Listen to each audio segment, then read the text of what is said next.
ये है जी final look. माशाल्लाह बहुत मज़े की बनी है। जो उस दिन मैंने आलू इमली की चटनी बनाई थी, आज उसके साथ ये खाएंगे। वैसे बच्चे मायोनीज़ और केचप दोनों मिक्स करके उसके साथ ज़्यादा शौक़ से खाते हैं, तो मुझे आलू इमली की चटनी के साथ भी ज़्यादा मज़े की लगती है। वैसे ये इमली सॉस भी हमने पहले लाया हुआ था, लेकिन अब वो ख़त्म हो गया, और केचप की तो बहुत तबाही उतारते हैं बच्चे, तो वो भी तकरीबन ख़त्म है। अब वो ईद के बाद हम जब शॉपिंग के लिए जाएंगे ना, तो मंथली जो ग्रोसरी करते हैं तब लेके आएंगे। अब आज मैं सारे दिन की छोटे शॉप रुदात सुनाई है आप लोगों को, और सारे दिन की डिटेल बताइए कि आज हमने सारा दिन कैसे गुजारा है बच्चों के साथ। बच्चों को अपने साथ इसलिए मसरूफ़ रखती हूँ ताकि कम से कम मोबाइल यूज़ करें, क्योंकि जो ही एक सेकंड के लिए भी इनको टाइम मिल जाता है, बस फिर ये इनका शुरू हो जाता है कि हमें मोबाइल दें, हमें मोबाइल दें। कोशिश करती होती हूँ कि इनको कहीं ना कहीं बिज़ी रखूँ, लेकिन फिर भी मजबूरन सारी कोई बच्चा ऐसा नहीं है कि जो ना तंग करता हो, बच्चों को देना पड़ता है। चलें जी, आगे वीडियो को देखिएगा सारी को, और लाइक और शेयर भी कर दीजिएगा, और जो लोग नया देख रहे हैं और वो चैनल को सब्सक्राइब भी कर दीजिएगा। ओके, ये देखें जी आज मेरे हाथों का हाल। ईद से पहले ही मुझे मेहंदी लगा दी है बच्चों ने। ये देखिए अंश ने और फसी ने ईद की तैयारी कर रहे हैं। ये बालों को इन्होंने आज मेहंदी लगाई है। ये फसी है, फसी बाय करो, फसी बाय बाय करो, फसी बाय बाय मम्मा। ये हरीम ने भी मेहंदी लगाई है बालों को, और ये टेबल धो रही है। मेहंदी लगाते हुए टेबल बहुत गंदा हो गया था। और ये अबीहा ने भी बालों को मेहंदी लगाई है, और ये अब इस टाइम बर्तन धो रही है साथ साथ मेहंदी लगा के। ये इन लोगों ने कहा था कि बालों को हमारे मेहंदी लगा दें, हमने ब्राउन कलर के बाल करने हैं ईद पे।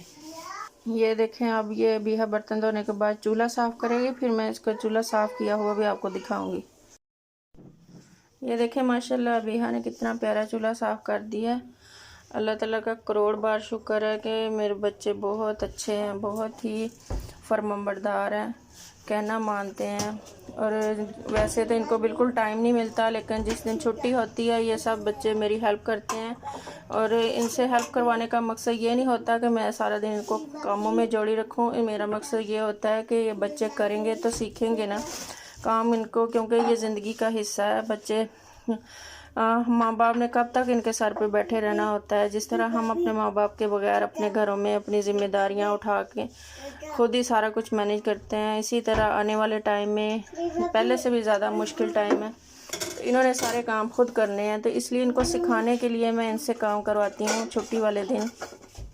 मेहंदी उतार ली है, अंश ने नहा के तैयार होके खड़ा हो गया। अब मैं फसी को नहलाने जा रही हूँ।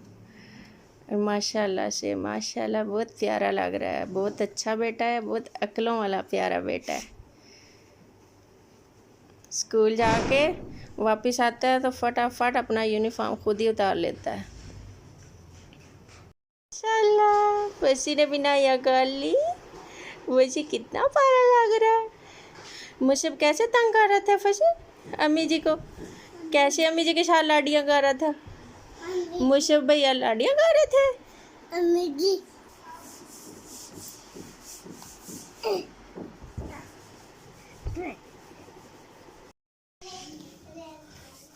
ये हरीम ने नहा लिया फर्श, अब ये सफाई कर रही है। नहा के खुद साफ़ सुथरी हो गई है, मेहंदी भी धो ली है इसने। अब यह सारे घर की सफाई करेगी, फर्श साफ़ करेगी, और अबीहा बाद में पोंछी मार के फर्श धोएगी। अबीहा फर्श साफ़ करी, अबीहा ने अपने बालों की मेहंदी उतार ली है। अब पहले ये फर्श धो लेगी, फर्श धो के वाइपर मार के फिर इसके बाद ये नहाएगी, तो नहाने के बाद नमाज़ पढ़ेगी।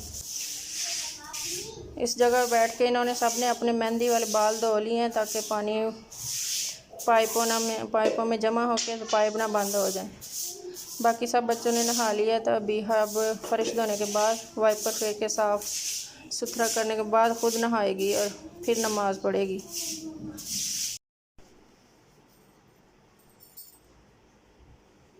अभी हाँ नमाज़ पढ़ रही है। इसने अपना सफाई करने के बाद नहाई है। नहाने के बाद अब नमाज़ पढ़ रही है। नमाज़ पढ़ने के बाद अब मेरी हेल्प करवाएगी इफ्तारी के लिए।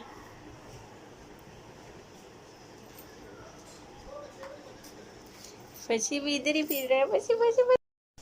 अस्सलाम वालेकुम, क्या हाल है आप लोगों का? अल्लाह का शुक्र है कि हम सब भी ठीक हैं।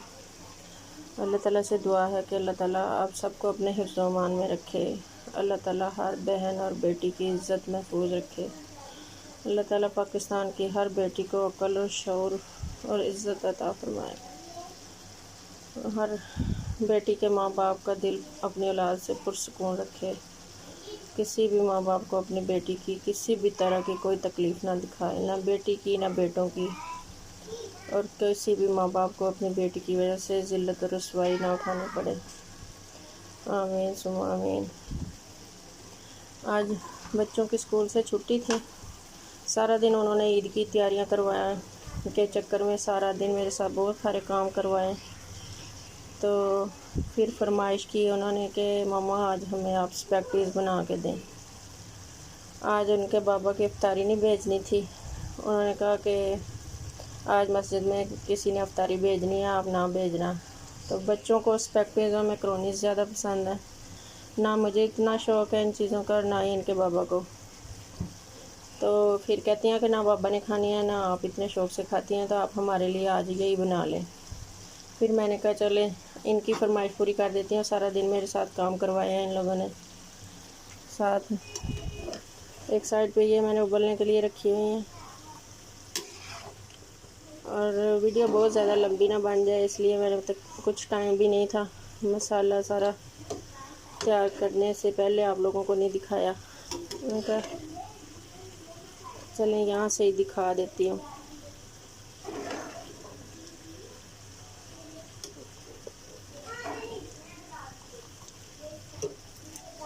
आजकल के बच्चों की इस तरह की ख्वाहिशें और फरमाइशें हैं, इनको यही चीज़ें पसंद आती हैं। ये वाली लेके आए थे MCC से। ये पता नहीं कौन सी कंपनी की हैं। इसमें डालने के लिए हैं बस आलू, बंद गोभी और बोनलेस चिकन डाला है। बाकी इतनी कोई ख़ास चीज़ें नहीं डाली। डालने को तो बहुत कुछ डाल लेते हैं, लेकिन घर में यही चीज़ें पड़ी थी। फिर मैंने कहा कि वैसे इतनी गर्मी में रोज़ा रख के बाहर नहीं जाया जाता।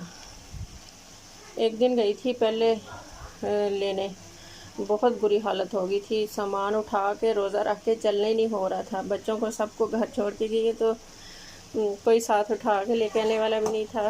अभी हरीम बेचारियाँ स्कूल से आई थी। मैंने कहा ये थकी हारी आई हैं, अनसर फसी को लेके घर रहे हैं, तो मैं जाके ले आती हूँ। वैसे भी शाम हो जाती है जिनको आते आते, तो रोज़ा खुलने का टाइम होता है। फिर मैंने कहा वैसे ही थकी हारी आई हैं, अब इनको आगे से मैच लेके चल पड़ूँ। तो मैं अकेली गई, बहुत ही बुरी हालत हुई, बहुत थक गई। तो अब मैंने कहा चले जितने 2-3 दिन रह गए हैं, शुक्र अल्लाह का गुजर जाएंगे। तो मैं अब नहीं जाऊंगी। इनके बाबा आएंगे तो वही आगे लेके आएंगे। बस अल्लाह करे अब हमारा सिलेंडर 2 दिन निकल जाए। गैस बहुत ज़्यादा लीक होती है, पता नहीं ये सिलेंडरों को क्या मसला है। तो वो जितनी इस्तेमाल करते हैं उससे ज़्यादा लीक होकर ज़ाया हो जाती है। तो महीने में 3-4 सिलेंडर एवं ज़ाया हो जाते हैं। एक महंगी इतनी ज़्यादा आती है। माँ बाप की ज़िंदगी तो बच्चों के लिए गुजर जाती है। तो वैसे तो शुक्र है अल्लाह का, अल्लाह ताला ने औलाद दी है। टाइम गुजर जाता है, सारा दिन पता ही नहीं चलता है। एक टाइम था कि मैं अकेली होती थी। अबीहा एक वक्त था मैं और अबीहा अकेले होते थे ना, तो मुझसे कोई बात करने वाला नहीं होता था। मैं तो सारा दिन पागल हो जाती थी सोच सोच के। काम भी थोड़ा होता था। काम करके वेली हो जाती थी तो थक जाती थी इंतज़ार कर कर के शाम का, कि ना कोई साथ बैठ के खाना खाने वाला होता था। बीहा भी ले तल्लों में कभी इधर कभी उधर भाग जाती थी। कभी अपने पापा के साथ बाहर चली जाती थी। तो टाइम ही नहीं गुजरता था। अब शुक्र है अल्लाह का, अल्लाह ने बच्चे दिए होते, इनके साथ मसरूफ़ इतना टाइम मसरूफ़ियत में गुजर जाता है कि एक सेकंड के लिए टाइम ही नहीं मिलता कि बंदा किसी और के लिए सोचे कि हमने अपना टाइम कहाँ ज़ाया करना है या कहाँ किससे किधर गुजारना है। इसको लगा दिया मैंने दम। अब हम 10 मिनट के बाद इसको खोलेंगे। बात में कर रही थी कि ये एक वक्त था अकेली होती थी, अब यही हाल है ईद का। इतने साल हो गए हैं कि यहाँ पे ईदें मनाते हुए कोई ईद का मज़ा नहीं आता ज़रा भी। हर साल ईद आती है गुजर जाती है, लेकिन ये है कि बच्चों के लिए अब मनानी पड़ती है। बच्चों के लिए छोटी छोटी खुशियाँ उनकी करनी पड़ती हैं। मुझे तो ऐसा लगता है कि ये कोई ईद ही नहीं है, लेकिन फिर भी मैं ये सोचती हूँ कि हम अपना वो जो गुज़रा हुआ टाइम याद करके इतना दिल उदास होता है, तो मेरे बच्चों के पास याद करने के लिए कोई चीज़ तो होनी चाहिए ना, कि जब वो याद करें अपने बचपन को तो उनको भी कुछ अच्छा याद आए। हम लोगों का बचपन और हम लोगों की ईदें तो बहुत मज़े की थी। यहाँ पे आके तो मुझे एक ईद भी वैसी नहीं लगी, ना ही कभी मज़ा आया ईद का। गांव में सारे अपने रिश्तेदार, बहन भाई, अजीज़, सारा ख़ानदान, पूरा मोहल्ला सब आते जाते थे एक दूसरे के पास। मज़ा आता था। ईद वाले दिन स्पेशली सब एक दूसरे से मिलते थे। ईद की शाम को सब हम लोग मेहंदी लगाते थे। जो उससे भी पहले जो सबसे मेरा और मेरे भाई का बचपन था, जब हमारे गांव में लाइट भी नहीं आती थी, वो वाला बचपन तो सबसे ज़्यादा मज़े का है, बहुत ही मज़े का। वो सोचती हूँ तो आज भी मुंह पे हंसी भी आ जाती है, लेकिन खुशी भी महसूस होती है और दिल उदास भी हो जाता है कि कितना अच्छा टाइम था। एक वो था टाइम में और एक अब का टाइम है। कितना हम लोग सारे मोहल्ले के बच्चे इकट्ठे हो के रात को मेहंदियाँ लगा के बाहर गलियों में फिरते होते थे और खेलते होते थे। खेलते खेलते हम गीत गाते थे, मक्का मदीना मक्का शरीफ, आज चंद चढ़िया पाल के ईद, और सक सक मेहंदी, ये पता नहीं ऐसे करके बड़े गीत गाते होते थे। लाल रंग मेरा। और फूफो शाजिया हमारी महल्ले की, सारे महल्ले के बच्चों की फूफो होती थी, उनके पास मेहंदी लगवाने जाते थे, और वो भी मोटी मेहंदी से सबके हाथों पे टिमकने लगा देती थी। तो सारे बच्चे खुश हो जाते थे, जी हमने मेहंदी लगवाने जाना है। और ईद वाले दिन स्पेशली लाइट होती नहीं थी, जनरेटर पे उनके घर या बैटरी पे टीवी चलता था, तो सारे महल्ले के बच्चे इकट्ठे होके उनके घर उनके टीवी के ऊपर ईद वाले दिन फ़िल्म देखने स्पेशली जाते होते थे। और सब लोग एक ही जगह इकट्ठे होके फ़िल्म देखते थे, और सारे फिर बाद में जब ख़त्म हो जाती तो मज़े से अपने अपने घरों में चले जाते। सबका एक दूसरे के साथ मिलना जुलना था, आना जाना था। गर्मी से मर रहे होते थे, लेकिन फिर भी कमरे को थोड़ा सा रोशनी ना आए ज़्यादा अंदर, दरवाज़ा हल्का सा बंद करके सब एक ही जगह पूरा कमरा भरा होता था। और आम दिनों में भी सारे मोहल्ले के बच्चे शाम को इकट्ठे होके उनके घर पहुंच जाते थे जी टीवी पे ड्रामा देखने, जान रैम्बो वाले और रेस्ट हाउस के पता नहीं गेस्ट हाउस वाला जो ड्रामा था, रैम्बो जान रैम्बो वाला देखते थे। और उनकी आगे चटाई बिछाई होती थी, चटाई भी नहीं, वो थैलों की बनाई होती थी पल्ली, उस पे, और सारे जो बड़े बड़े होते थे वो ऊपर पीछे बेंचों पे बैठे होते थे। सारे इकट्ठे होके उनके घर शाम शाम पहुंच जाते थे अपने घरों में काम करके, माँ बाप से इजाज़त लेके। और फिर अभी जो लाइट आ भी गई थी उसके बाद भी ईद वाले दिन स्पेशली सारे मर्द इकट्ठे होके बाहर थड़े पे एक दूसरे को बुलाते थे। सब इकट्ठे होकर ईद पढ़ने जाते। वापसी पे हमारे घर जल्दी जल्दी हम लोग खाना बना लेते थे कि सब ने जी आ जाना है। सारे आते बारी बारी, जो भी कोई आता सबको हम खाना खिलाते थे। तो शाम तक हम लोगों की बारी होती थी। शाम 4 बजे के बाद हम लोगों को इजाज़त मिल जाती थी कि जाएं जी, अब आप लोग सारे घरों में घूम फिर आएँ, जिधर जिधर आपने जाना है। जब आप लोग वापस आएंगे तो फिर हम लोग जाएंगे। फिर हम लोग चले जाते, सारे घरों में घूम फिर के वापस आते, फिर आके अम्मी अब्बू को इजाज़त देते कि चले अब आप जाएं। तो ईद पढ़ने के बाद शाम तक हमारे घर सारे, कभी कोई आता कभी कोई आता, बहुत मज़े की ईद होती थी वो। तो जब से यहाँ आए हैं तो सारा दिन अकेले बोर होते रहो, ना कोई आता है, ना किसी के घर जाओ, ना कोई अपने घर आने देता है। अजीब ही ईद है जी। जैसे आम से दिन होते हैं, ईद वाले दिन पहले से भी ज़्यादा उदासी होती है कि ये किस तरह की ईद है। लेकिन शुक्र है अल्लाह का कि चलो अब बच्चे हैं तो बच्चों की तो यही खुशियाँ होती हैं ना। उन लोगों ने वो टाइम नहीं देखा, लेकिन जो अब उनके लिए टाइम है तो फिर मेरा दिल करता है कि मेरे बच्चों के पास भी अच्छी यादें हों। सदके जाओ मेरा छोना मिठा काका, बिल्ले। चलेंगे, ये देखें अब आप लोगों से बातों बातों में ये मुकम्मल हो गई हैं। तो दम भी इनका मैंने खोल दिया। माशाल्लाह शक्ल तो बहुत खूबसूरत है। अल्लाह करे अब टेस्ट भी इंशाल्लाह ज़रूर अच्छा ही होगा।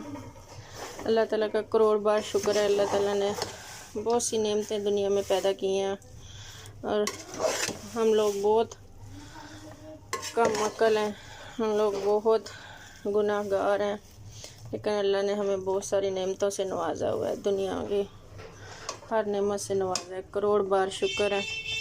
आप लोगों से बातों बातों में ये मुकम्मल हो गई हैं। बच्चों को दूंगी, वो खाएंगे इंशाल्लाह। आप लोग मेरी वीडियो को लाइक और शेयर कर दिया करें प्लीज़, और कमेंट भी कर दिया करें। जो लोग नए आए हैं वो मेरे चैनल को सब्सक्राइब कर दिया करें प्लीज़। तो ओके जी, अल्लाह हाफिज़। दुआओं में याद रखिएगा। बस अल्लाह ताला से दुआ है कि अल्लाह ताला हमारे मुल्क के लिए, हमारी नस्लों के लिए बहुत अच्छा करे। दिल बहुत उदास और परेशान होता है। ये दुआ ज़हरा वाला जो केस हुआ है, पहले ये जब नूर मुकद्दम वाला केस हुआ था तब भी मुझे बहुत डिप्रेशन हो गया था, इतना शदीद कि मैं कई महीनों तक लगातार उनका वो देखती भी रही थी केस की नौयत किधर जा रही है। तो दिल भी बहुत दुखा था। ऐसे लगता था कि घर से बाहर निकलेंगे तो हर मर्द ही ऐसे लगता था ज़ाहिर जाफ़र और जाकिर जाफ़र, पता नहीं ज़ाहिर जाफ़र है। तो अब ऐसे ही मुझे हर वक्त यही टेंशन रहती है कि कोई भी बेटी अल्लाह ना करे ये दुआ ज़हरा के नक्शे कदम पे ना चली जाए। अदालतों के फ़ैसले भी बहुत ही गलत हैं। अब जब देखो ये सारे सिस्टम को देखो तो इतना दिल परेशान होता है कि बिल्कुल ही हमारे मुल्क का वही वाला हाल होता जा रहा है जो अमेरिका, इंग्लैंड और जितने भी यूरोपियन कंट्रीज़ थे। जो गैर मुस्लिम लोगों के थे ना, वो हमारे मुल्क में सारा निज़ाम आता जा रहा है। पहले स्कूलों में था कि मार नहीं प्यार, इस तरह पढ़ाना है। फिर स्कूलों में आ गया कि जी बच्चे पढ़ें या ना पढ़ें, हर बच्चे को पास करना है।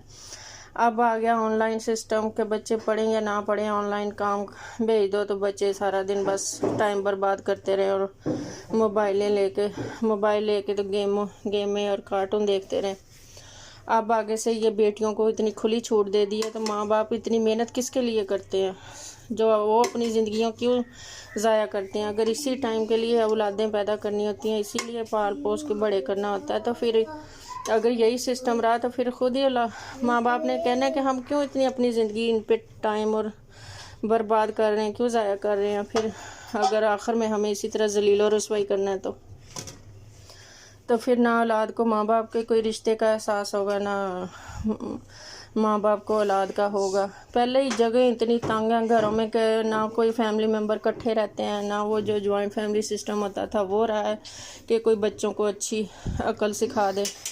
तो ऊपर से अब ये सिस्टम जो खुली छूट मिल गई है कि जी बेटियां आज़ादी से अपनी जो मर्ज़ी करती फिरें, तो माँ बाप किसके लिए इतना खपते हैं। फिर ना खपें, वो पैदा ही ना करें फिर औलाद।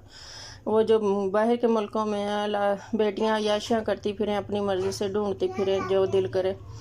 माँ बाप की कोई इज़्ज़त का कोई एहसास ही ना, उनकी ज़िंदगी की जो मशक्क़त, अपना टाइम इतना अपनी ज़ाया करती हैं ज़िंदगी औलाद के लिए। तो बहुत दिल दुख है, बहुत परेशानी वाली बात है जो माँ बाप को इतना जलील अलग किया है। ऊपर से वो जो रो रो के पीट के बेचारे रिक्वेस्टें कर रहे थे कि वापस आ जाए औलाद, हमारी बेटी हमारे पास वापस आ जाए, तो अदालत ने उसको ये भी दी, खुली छूट दे दी है, नहीं जिधर मर्जी जाए अपने शोहर के पास जाए। तो इस तरह बेटियां पाल पोस के लोगों के घरों में चली जाएं जिधर उनका दिल करे, शतरबे महार की तरह। बस अल्लाह ताला हम सब पे रहम करे, अल्लाह सब बेटियों के नसीब अच्छे करे और अल्लाह ताला बेटियों को भी और बेटों को भी हिदायत दे। सारे मुल्क के लिए अच्छा करे, दुआओं में याद रखा करें और एक दूसरे के साथ अच्छा करने का सोचा करें और अच्छा अमल करने की कोशिश भी किया करें। जिस हद तक किसी के साथ कुछ कोई इंसान अच्छा कर सकता है अपनी तरफ से किया करें, बाकी अल्लाह हम सब के लिए आसानियाँ करे। अल्लाह हाफिज़।